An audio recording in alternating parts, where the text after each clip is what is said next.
Hello there everybody, thank you for joining me today. Today our goal is to connect a function f of x with its first derivative and second derivatives, namely focusing on their graphs. So two objectives here, matching the graph of a function with the graph of its derivative, and connecting a function with its first and second derivatives. So let's get ourselves warmed up here by reminding ourselves how f of x, f prime of x, and f double prime of x relate to each other and what they tell us about each other. So here, the function f has the property that f, f prime, and f double prime are all negative for all real values x. Which of the following then could be the graph of f? Well, let's break this down for a moment. We are told that f of x is negative, f prime of x is negative, and f double prime of x is negative. Well, let's start at the top. If f of x is negative for all real values x, that means the y values are always negative, and so this curve needs to be below the x-axis, where the y values are negative. Well, does that help us to eliminate any choices? Yep. Okay, A, B, C, and D are all below, so we can at least eliminate E. Moving on now, we're also told f prime of x is negative. Well, remember what that tells us about the graph. It tells us f has negative slope. In other words, f of x is decreasing for all real numbers x. Well, let's try to eliminate from that. Choice A is not always decreasing, it's increasing here, so this one's out. B is always decreasing, C is actually increasing, so that one's out. D is always decreasing, so that one is still in play. So we've narrowed it down to B and D based on what we have. So now finally here we're also told that f double prime is negative. Well, remember what that tells us. That tells us that the graph of f is concave down.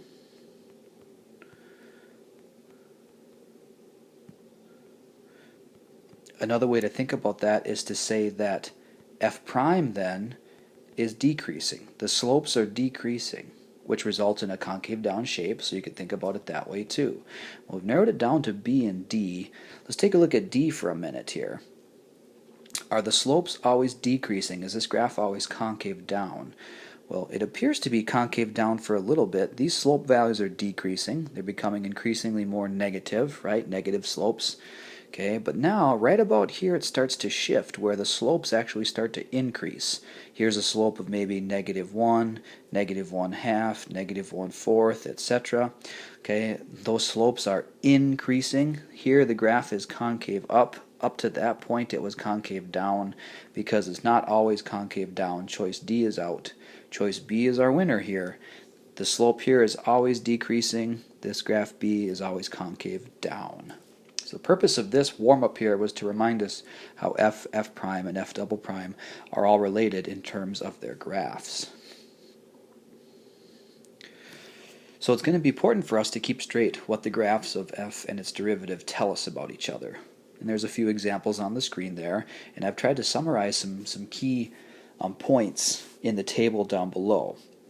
For instance, the graph of f of x has a local extreme value where the graph of its derivative would have an x-intercept, switching from positive to negative. The graph of f of x would have a point of inflection where the graph of f prime has a local extreme value. You can see the different layers there. F is increasing where f prime is positive above the x-axis. F is decreasing where f prime is negative below the x-axis. The graph of f would appear concave up when f prime is increasing. The graph of f would be concave down when the graph of f prime is decreasing. Now I read all those statements from left to right, but if we had the graph of f prime and we were trying to discuss the graph of f, we'd have to go from right to left. And so we need some practice with this stuff. A person could try to memorize all of that information, but I don't know that that's really the way to go. We just need some practice and some repetition here. So we're going to do a series of multiple choice questions to try to practice with these relationships. Starting with this one. The graph of a function f is shown above. Which of the following could be the graph of f prime, the derivative? It's important that we keep straight here that we have the graph of f of x, the original function, and we are trying to find the graph of f prime of x, its derivative. Well, let's try to use some of the information in the table, starting with the top row. Our graph f of x has a couple of local extreme values, here and here. that tells us f prime would have x-intercepts at these x values. The graph of f switches from increasing to decreasing, decreasing to increasing, so the graph of f prime is going to cross over the x-axis accordingly, going from positive to negative and then negative to positive. So let's see if we can eliminate any graphs there. Right? We have to have an x-intercept on our derivative graph at approximately this x value and this x value. Well, choice A doesn't have that. Choice A has an x-intercept at the origin, but we shouldn't have one there. Choice B is still in play. We have those x-intercepts. Let's see, choice C has 3 x-intercepts, but we wouldn't have that based on the analysis we've already done. Choice D is still in play, having those x-intercepts here. Choice E doesn't have any x-intercepts, so that can't be our derivative graph. So we've already narrowed it down to B and D just by looking at the local extreme values on the graph of f. Now, if we compare our multiple choices that are left, they seem to be kind of reflections of each other. One of them starts off being positive, then switches to negative, back to positive. Choice D does the reverse of that. Well, there we might have to look at these options. Let's look at where the graph of f is increasing and decreasing, and that might tell us which of these choices could be the graph of f prime. Okay, switching colors here now.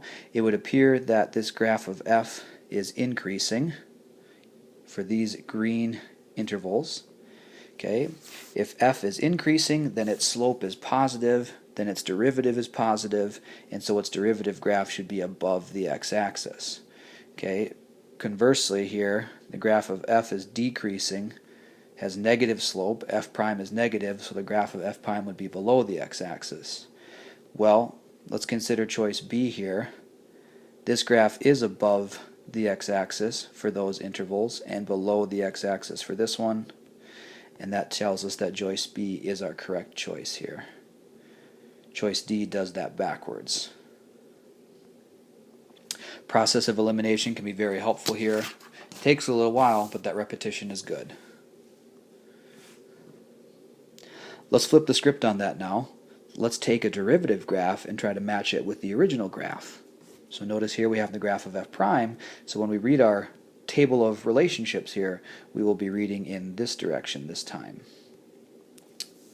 Alright, well, our f prime graph, our derivative graph, has 2 x-intercepts, so then our original graph should have 2 local extreme values. Well, let's see here. Graph 4 only has 1 extreme value there, so that one's out. Let's see. The rest of these appear to have 2 local extrema, so we're good here and here. So we're not able to eliminate any of these other choices yet. So moving on then, let's try to use some of this information. Well, our derivative graph is above the x-axis on this interval between our local extreme values. That means that the original function f must be increasing.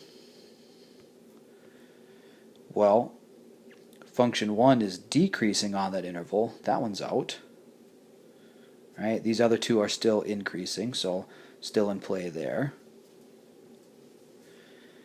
Okay. Our derivative graph is below the x-axis on these intervals, and so the original graph f should be decreasing on those. Well, this curve decreases here, decreases here, decreases here, decreases here. So through that analysis, we haven't quite figured out which graph is which yet. Well, let's see. Our f prime graph has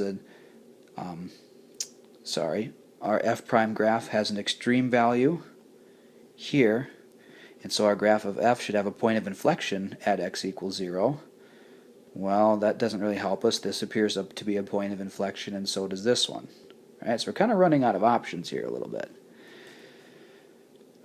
What we have to analyze here is the fact that our f prime graph is way down here for this x value, right? That's a pretty steep negative slope, and so what we got to look at is, the difference between what's happening here versus what's happening here. The fact that we have our derivative graph so far below the x-axis, we're looking at some pretty large negative slope values here. That leads me to choose this choice here.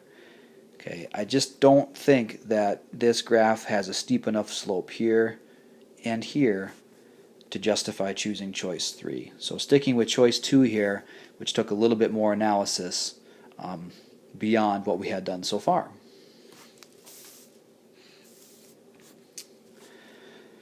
Continuing on with our practice now, we just got done reading the graph of f prime and trying to choose the graph of f. Well, let's continue our analysis of the graph of f prime, but now practice, identifying some key points from the graph of f without having an actual graph to choose from. So here's a pretty typical AP style question where we've got 3 statements about the function f, and we have to choose which, if any, are true. Okay, it's key again to recognize that we have the graph of f prime in front of us, and we are trying to relate that back to some items about the graph of f. Process of elimination can be really good here, so let's just start with statement number 1. This says that f has a relative minimum at x equals negative 3. Let's take a look at what happens at x equals negative 3. Our derivative graph is below the x-axis, and then switches to being above the x-axis. So f prime switches sign at this blue point right here. So clearly f has some sort of extreme value, but if you think about it, f prime was negative, which means the graph of f was decreasing. F prime then switched to being positive above the x-axis, which means that our original function f switched to increasing at this x value. And if the original graph of f switched from decreasing to increasing, then that's got to be actually a local minimum there.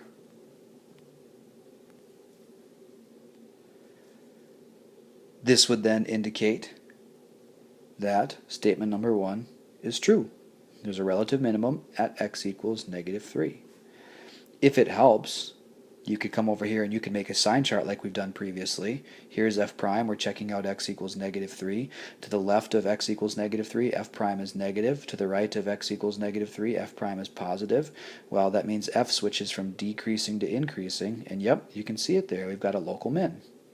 Moving on to statement number 2, the graph of f has a point of inflection at x equals negative 2. Let's take a look at x equals negative 2. That's right here. Remember, a point of inflection happens where f prime switches from increasing to decreasing or vice versa.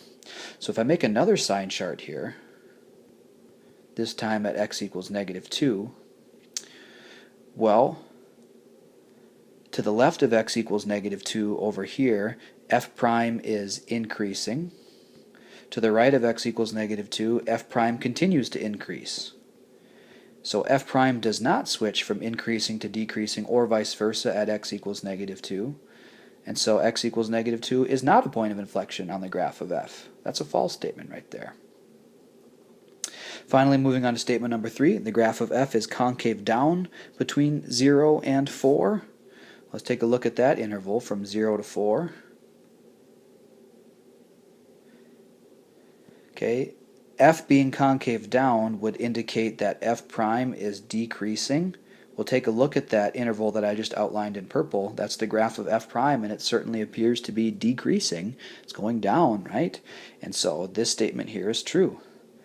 F is concave down between 0 and 4 because f prime is decreasing on 0 to 4. And so statements 1 and 3 were true here, and so we will choose appropriately.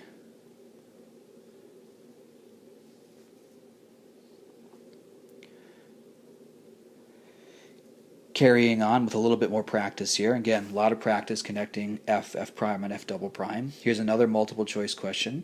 If y is a function of x such that y prime is positive for all x, and yet y double prime is negative for all x, which of the following could be part of the graph of this function? Well, this harkens back to the warm-up we did, so nice kind of connection there. We're told that y prime is positive. That means that y is increasing. So, can we eliminate any choices here? This one decreases. This one decreases at a certain interval. Okay, it's got to be increasing for all values. Right? All the other 3 graphs are increasing, so they're still in play. Here, y double prime negative, you can think of it 2 ways. If y double prime is negative, then the graph of y is concave down. Or remember, that's equivalent to saying that the slope of y prime, is decreasing. So, can we eliminate any choices here? Well, A is concave up. The slope values are increasing. Let's see here. On the graph of E, this appears to be concave up for a little bit. Those slope values are increasing as well. The only one of these choices yet that appears to be concave down for all real numbers is this choice B.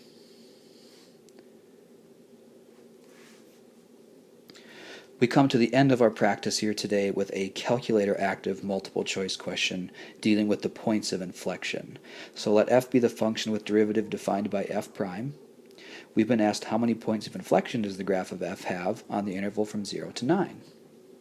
Well, we do not have f double prime given to us, which we might like to have when finding points of inflection, but we are given the function f prime. So the way I see it here, we have two options. Okay.